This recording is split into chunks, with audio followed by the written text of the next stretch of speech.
Norman Afzal Simons, born the 12th of January 1967, also known as the Station Strangler, is a South African rapist and serial killer who was convicted in 1995 of the rape and murder of 10-year-old Elroy Van Rooyen. He was sentenced to 35 years, 25 for murder and 10 for kidnapping, in prison. Biography: Simons was an intelligent individual who enjoyed playing classical music and was capable of speaking 7 languages including English, Afrikaans, Xhosa and French. He was employed as a grade 5 teacher at Alpine Primary School in Beacon Valley, Mitchell's Plain. Simons' victims were all young boys aged between 9 and 13. Simons and his victims were from the Cape Malay community. Simons is believed to have started his sporadic series of murders in the 29th of October 1986, ending only with his arrest 9 years later in April 1994. He collected his moniker after it became apparent that most of his victims were lured away from train stations. Soviet serial killer Andrei Chikatilo had a similar modus operandi.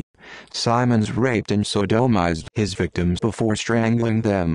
Victims were found face down with their hands tied behind their backs, buried in shallow sandy graves. In some cases the victims were found with their underwear around their necks, presumably used as a garrote. Handwritten notes were also found next to some victims. Simons' relationship with his older stepbrother seems to have a major bearing on his criminal activities.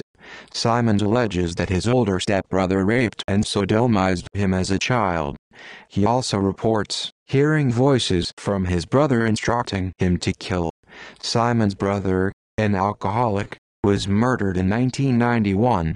Simons appeared before magistrates in 1995 on one charge of murder and kidnap. His trial lasted 3 months, leading to a conviction and life sentence. He is currently serving his sentence in Drakenstein Maximum Correctional Facility, Paarl. Simons appealed against his conviction in 1998, but his conviction was upheld. In 2005, an inquest was opened into the deaths of the remaining victims.